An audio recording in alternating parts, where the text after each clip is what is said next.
Orang berpikir heran, apa yang mereka kejar ke Palestina? Andai ada orang ingin merebut Irak, masuk akal. Merebut Irak karena banyak sumur-sumur minyak. Andai ada mau ekspansi ke Kuwait, masuk akal, karena sumur minyak di Kuwait banyak. Kenapa kembali ke Palestina? Ada apa? Tanah yang tandus, tanah yang kering kerontang. Mereka ingin membuat sebuah negara dengan keyakinan akan turun Mesias, sang juru selamat yang dijanjikan oleh Tuhan, dengan syarat orang-orang Yahudi mesti kembali ke negeri yang dijanjikan Tuhan. Yang kedua, Mesias sedang menunggu. Mesias melihat ke bawah. Kalau dia tengok di bawah masih banyak gurun pasir, dia tidak mau turun. Dia ingin melihat hijau. Kalau sudah dibentang karpet hijau, baru dia turun ke bawah. Maka yang dimaksud dengan hijau itu adalah ditanami tanaman-tanaman hijau, penghijauan yang luar biasa.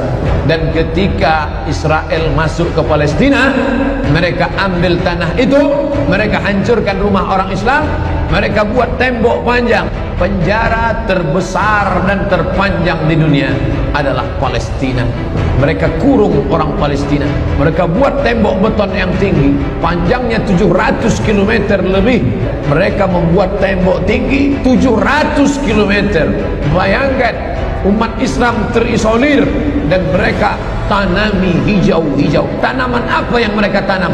Persis yang dikatakan Nabi SAW, syajaratul gharqad, pohon gharqad. Pohon gharqad, kata Nabi, kalau bersembunyi dia di belakang pokok kayu akan berkata, ini Yahudi di belakangku, bunuhlah.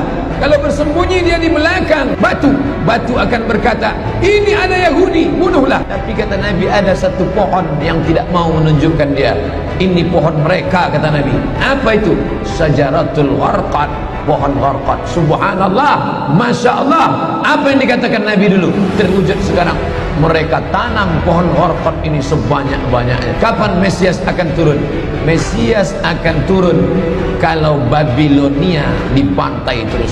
Makanya mereka punya program bantai Babilonia, hancurkan Babilonia. Kenapa mereka marah dengan Babilonia? Karena Raja Babilonia pernah menghancurkan kekuasaan mereka. Raja Babilonia menghancurkan kerajaan nenek moyang mereka. Mereka punya dendam kesumat yang luar biasa. Salah satu sifat Yahudi, dendam kesumat yang tak pernah mati. Walaupun sudah terjadi ratusan tahun, ribuan tahun lalu, tetap anak cucunya sekarang dendam. Hantam Babilonia, hantam Babilonia. Karena Babilonia negerinya Nebukadnezar, anak cucunya mesti dihancurkan. Mana Babilonia itu? Babilonia adalah Irak. Mereka membantai Babilonia. Lalu orang mengatakan, ini kan ekspansi politik, ini kan karena sumur minyak. Ada betulnya, tapi lebih daripada itu adalah mereka memiliki keyakinan yang luar biasa bahwa Mesias akan datang kalau Babilonia dihancurkan. Jangan sampai dikatakan Palestina bukan urusan kita. Ini kan masalah politik. Antum tidak mengerti masalah dunia.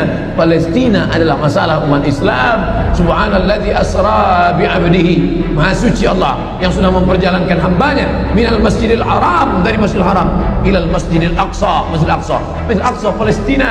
Kita yang tertulis dalam kitab suci kita bahwa kita punya ikatan emosional. Kenapa kita tidak yakin itu? Yahudi ajarannya dibuat-buat, ajarannya mitos, tapi mereka punya keyakinan yang luar biasa. Mereka rebut negeri itu, mereka kuasai, mereka hancurkan negeri musuh. Atas dasar apa? Keyakinan bahwa Mesias akan datang. Yang kelima, apa yang mereka lakukan untuk Palestina? Mereka meyakini ada Temple of King Solomon, kuil King Solomon, Raja Sulaiman, letaknya pas di bawah Al-Masjidil Aqsa. Apa maknanya? Mereka mengeruk setiap hari bulldozer, traktor, ekskavator, terus mengeruk keliling Masjidil Aqsa. Mereka ingin meruntuhkan Masjidil Aqsa. Mereka ingin menghancurkan Al-Masjidil Aqsa berkeping, sampai akhirnya disitulah nanti kemarahan umat Islam. Entah marah entah tidak. Lihat gayanya tak marah. Kalian hancurkanlah. Banyak lagi urusan kami sibuk dengan ini. Tapi akan ada hamba-hamba Allah, akan tetap ada sekelompok umatku yang memperjuangkan agama, kata Allah Subhanahu wa ta'ala. Yang terakhir, akan turun Mesias. Kapan itu terjadi? Ketika terjadi perang besar, Sebetulnya dalam agama Islam sudah dituliskan yang dimaksud dengan Mesias itu siapa. Kata Imam Al-Hafiz Ibnu Hajar Al-Asqalani dalam Fathul Bari, yang dimaksud dengan yang dinanti-nanti mereka itu adalah Dajjal.